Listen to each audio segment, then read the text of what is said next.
And welcome back, Rio Grande Guardian viewers. Great to see you again. A very interesting topic, I believe, today. First of all, let's introduce our special guest, Mr. Othal Brand, Jr. Othal, good to see you again. Thanks, sir. Good to see you. I want to tell the viewers why we're meeting, because we're meeting to talk about a brand new name that probably many people will not have heard of, and it's quite a mouthful, so I've got to see if I can get this right. Hidalgo County Consolidated Water Control and Improvement District. That's a brand new entity. Yes, sir. Okay. And the reason that's a new entity, it's an amalgamation of two previous water districts. The one that you have managed and run all those years, Hidalgo County Water and Control Improvement District number 3, which was over 100 years old. Yes. And Santa Cruz Water District number 15, Yes, which was established at least as far back as the 1940s. Those two have consolidated. And I think a lot of viewers, a lot of Rio Grande Guardian viewers and the general public will not be aware that this has happened. But it's all done and dusted? All done and dusted. Why did the two districts merge? Well, Steve, it's one of those things where whenever you're trying to make things better, you seek out those who have strengths that are your weaknesses and vice versa. Santa Cruz had that for us, and we had it for them. We had no financial need to move at the time. We had financial challenges, but certainly we're not in any dire straits of any kind. Santa Cruz, because of their need for more water, more equipment, more a lot of things that we brought to the table, it just made a real good fit. And the other thing, part of that that made it real smooth was that members from both boards had worked with each other, or their families in the past had worked with each other for over 50 years. So it was a very easy consolidation. So the people living in McAllen that might drive along Main Street and Pecan would see your office there, your headquarters. When does the name get changed? When can we see that long mouthful of a title on there? Well, we're debating if we need to expand the office or not, and that would be where the sign is. So we're waiting to see how that plays out, and we will change it. We will probably have to put somewhere on the bottom. We're probably going to have to put formally 15 and 3 so people don't get confused, because of course, being 100 years old, there's all sorts of legal documents out there flying around with District 3. I think people are going to say, well, where's that?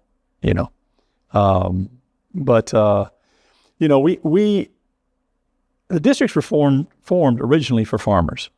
That's what they were formed for. And it was the cities that came along later on and said, hey, we need to put in a water treatment plant. We don't want to have to build all the infrastructure required to put a pump station on the river and then have to build a canal or pipeline miles and miles and miles. Like Raymondville, so it's 40 miles from the river. They hooked up to Delta Lake. But it's always been, over the years, it has evolved into water districts supplying water, not just to farmers, but to cities as well.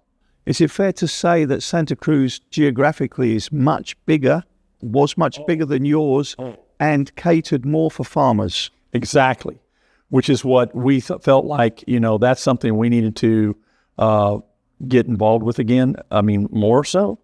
And they're about 55, their district's about 55,000 acres. It's larger than the city of McAllen. Compared to our district, we were like third from the bottom out of 25 districts, we were like third on the bottom, the smallest. Well, now that we've consolidated, we're like, I think, fourth or fifth largest in the valley now. And, but in all honesty, we felt like for us, it was not a economic need for which we consolidated, but it was one for trying to resolve the issues we've had with the city for God knows decades. And this finally put that to rest.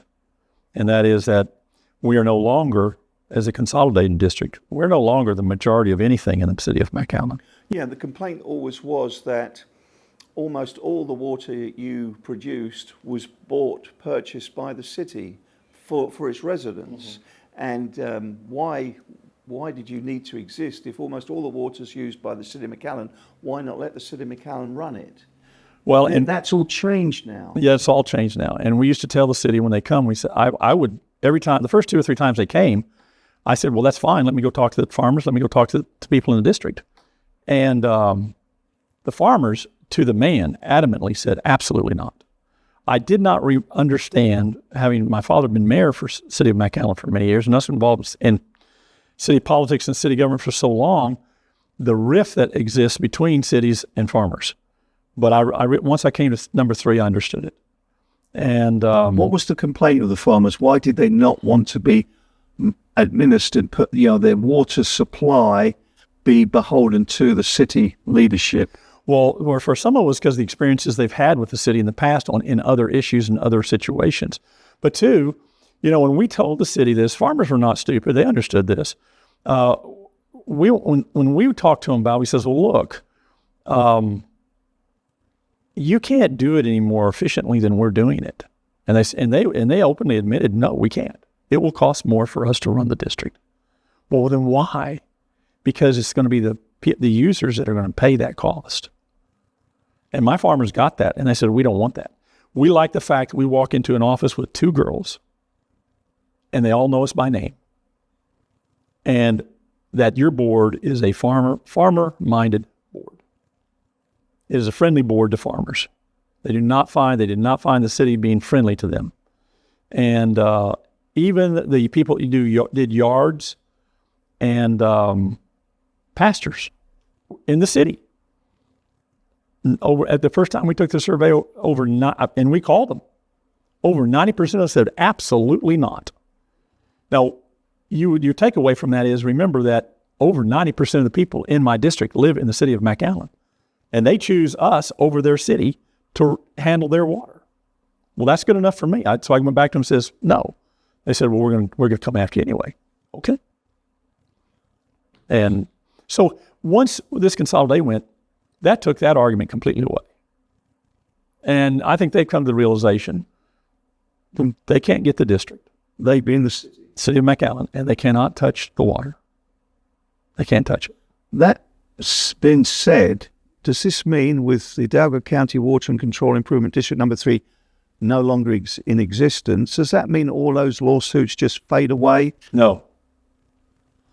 When you consolidate, you assume part of that is you assume all the liabilities of both entities, and so they don't go away. They're still there. They haven't been dropped as a result? No. Have you got time to run through what those legal issues are, those lawsuits are all about? If I can remember them all.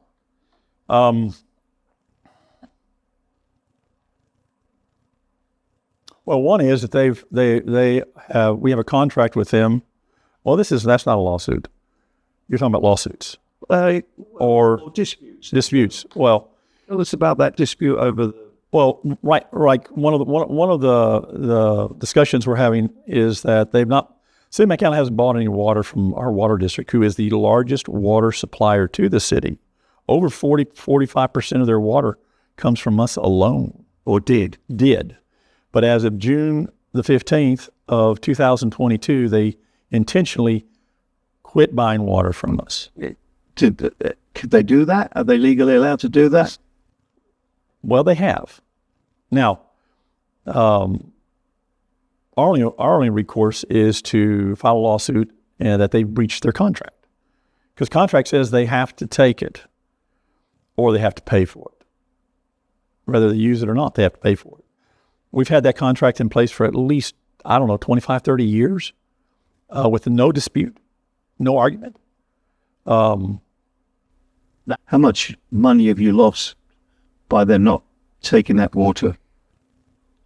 Steve, we've been able to hold it this June will be 3 years. They've not bought any water from us, and we've held it to about $3.3 million in what they owe us under the contract.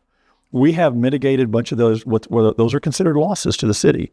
We've mitigated a lot of those. That may not be the right word, but we've been able to sell water. Obviously, during a drought, we've been able to sell some of that water to mitigate, which we're told is legal under the law, to mitigate taxpayers' liability and burden. City has there's no recourse with that. So we did not do that in 2022 because we thought we had been through this once before with them about, 10 or 12 years earlier, where they literally did quit buying water from us, trying to financially break us. The only problem then was they ran out of water before I ran out of money. And so they started back up. This time, I believe this is the same attempt again. It was an attempt to financially break us again. Sorry they couldn't read a financial report, because if they had, they would have realized that it would have been several years, which it has been. It's been almost 3 years, and we're still viable. We're still in the black. And but we were able to sell some of that water. Well, let me take it back. The first year, we didn't sell any of it because we felt, well, maybe they'd come back around like they did last time. They didn't come back around. We went in 2023. We thought, okay, well, let's see. No word from them. We have spoken to them multiple times with no response from them as to where they are on the contract over the years.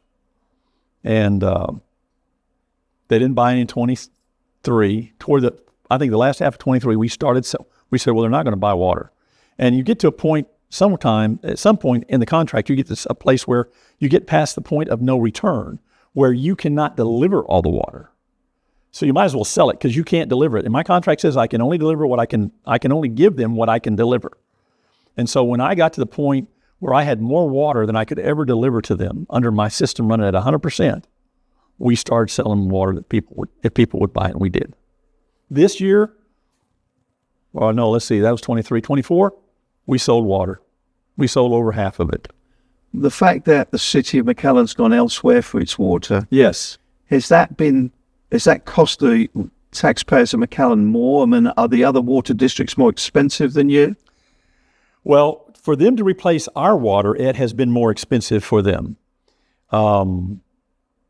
They've had to go out and buy. If I supply 40, 45% of the water, they've had to go out and buy it. They've had to go out and buy the water and then turn all it over to the district number 2 to pump for the south plant, which is the major plant. And they have paid more under our estimations. Easy to verify, and we have water is our heartbeat. That's what we do. We estimate they're spending at least over $500,000 a year more for water by not buying it from us, our portion. And they're losing. Every district charges a loss through evaporation or seepage of their canals. We have the lowest loss of any district in the valley, 10%. The other districts are 15, 20, and 25. But the one that's delivering the water that they're replacing of ours is charging at 20. So that translates to mean, by not taking our water on an annual basis, they're losing 1,400 acre feet of water a year. That is 2 weeks worth of water to the city of McAllen. They lose it and have to go buy more to replace that 10%. Does that make sense? So they're paying more and they're losing more in water and paying more in money. Do you think the taxpayers are aware of this? They have no idea. This is the first time I've even spoken about it. Anybody on my board outside of our boardroom. Hoping that we would resolve something with the city of McAllen and come to some terms that reasonable men would do, that reasonable people would do. And they filed a PUC claim on us that our rates were too high. But then they turn around to replace our water and pay more for it than what we were charging them. What does the PUC say?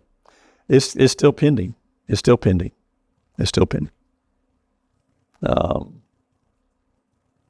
So that's an ongoing issue as well right now. And made attempts to resolve them. We've made offers to them to try to do that. No response. No response from the city.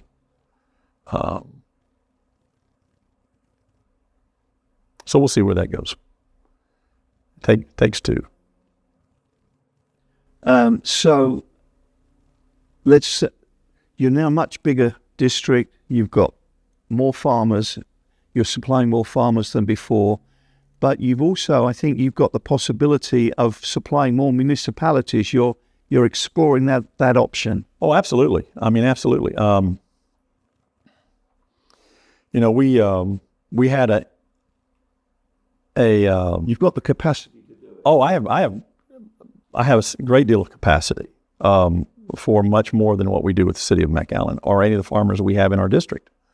And so even if the city came back and said, we do want that water after all, you'd still have enough water in your allocation from the river.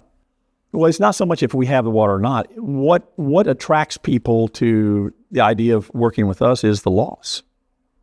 They make water by letting us pump it. They make water, Steve. That's free water by just switching the diverter, which is the districts, diverting the water from the river. Call them diverters. By changing diverters, they make water with our district over any other district. And that's because you're more efficient.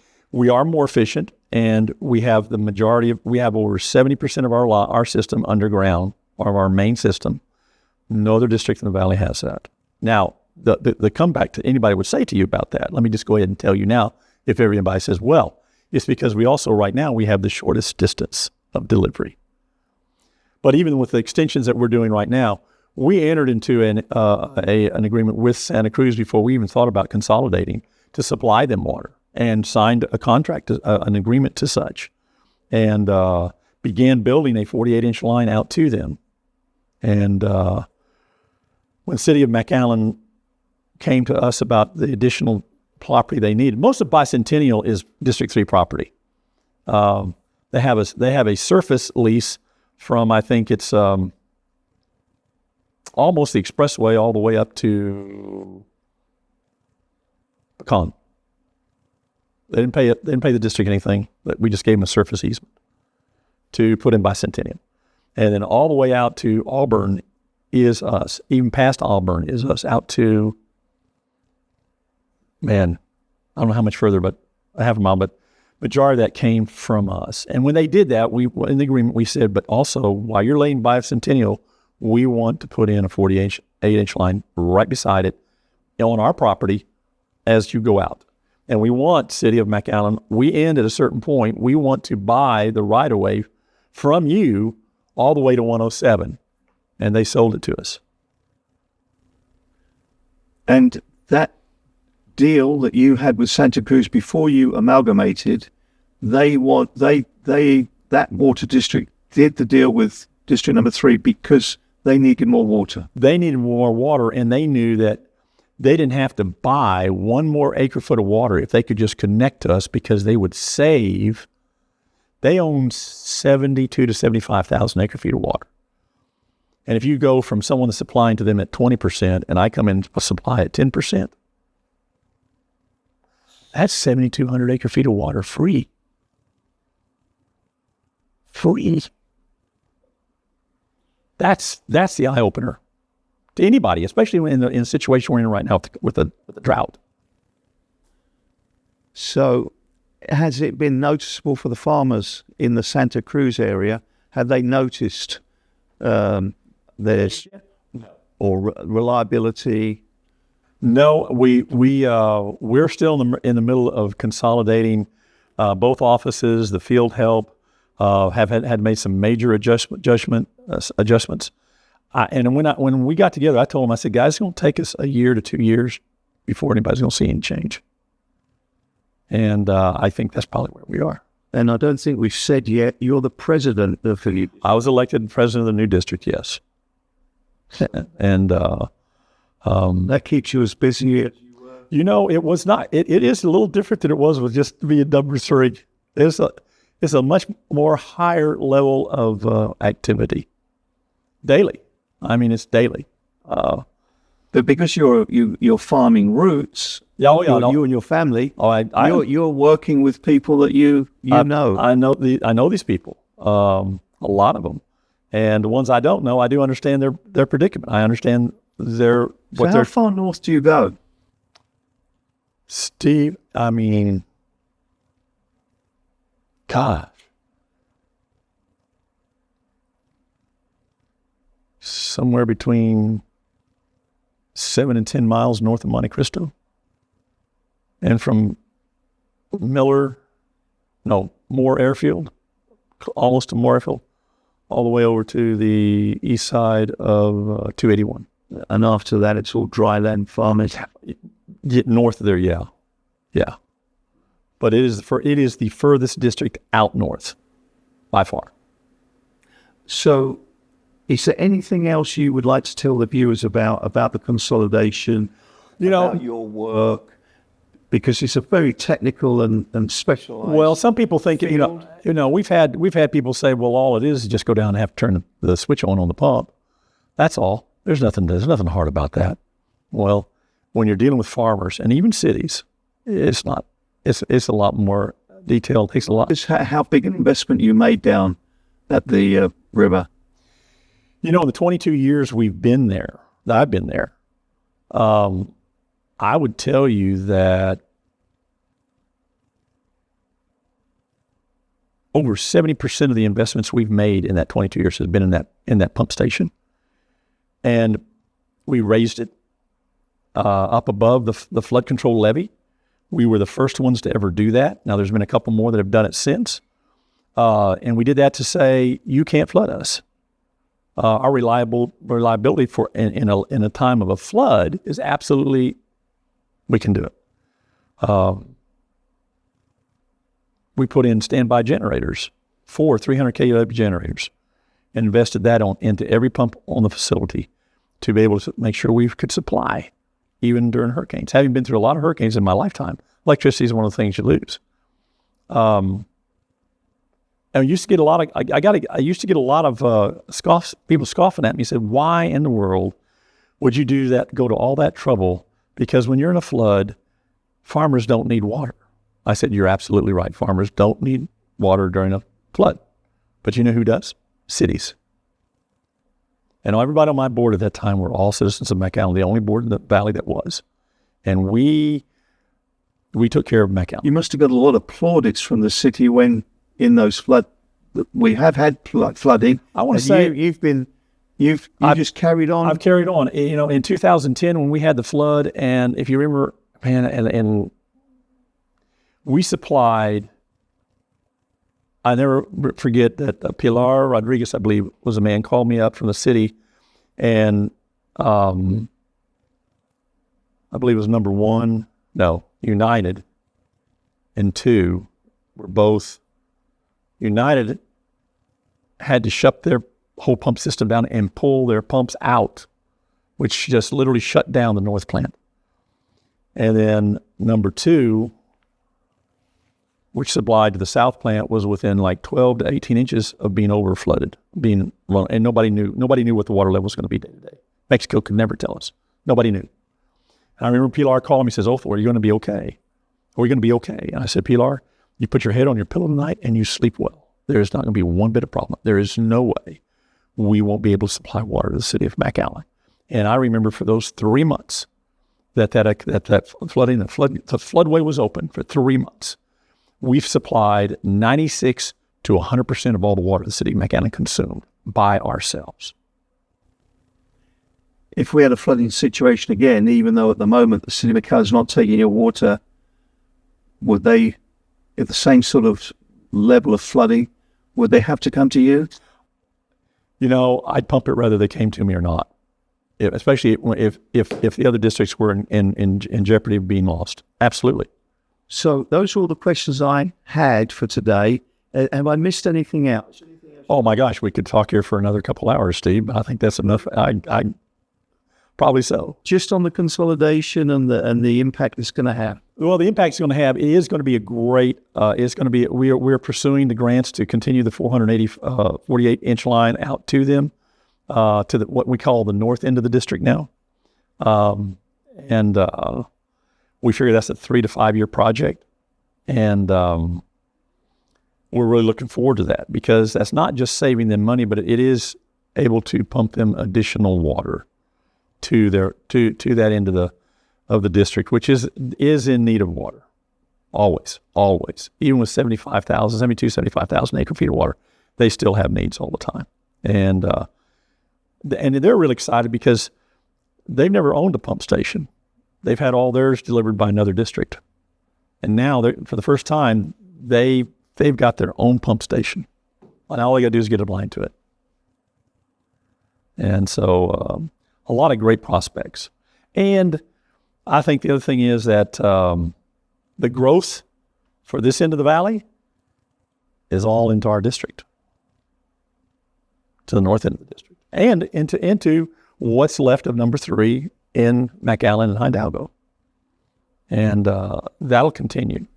Yeah, because the city of McAllen has plans up near Morse Air Base. And you know who has the ability to deliver water to that area? I'm going to guess it's the Hidalgo County Consolidated Water Control and Improvement District. Yes, sir. Was that right? Yes, sir. So you potentially could be supplying that big I would think we would certainly be an option that they need to explore the possibilities and exhaust, because there's not any other water district that's in that area that can deliver the raw water that's needed for any water or sewer plant to exist in that area. So there's some reassurance there as they develop those plans. Well, you hope so. If we can get over these bumps in the road where we can get back to some kind of a working relation. My father always used to tell me, he says, the worst business decisions you will ever make in your life will always be whenever you have personalities or politics involved in it. And that's what we've got right now. We've got personalities and politics involved in making bad the leadership business. in McAllen has changed, and it's still, but the politics is still there. It's still very much there. Still very much there. And for whatever reason, it is what it is. But I've had a fellow said to me one time, he says, if it's for the good of folks, or if it's good for the kingdom, I'll work with the devil himself if I have to. And that's certainly our approach to things. And we just need somebody on the other side that thinks the same way. Well, that's a good point to end on, I think. Othal Brand, thank you so much for getting us back up to date with all the work, all the developments at the Water District here. Thank you, Steve.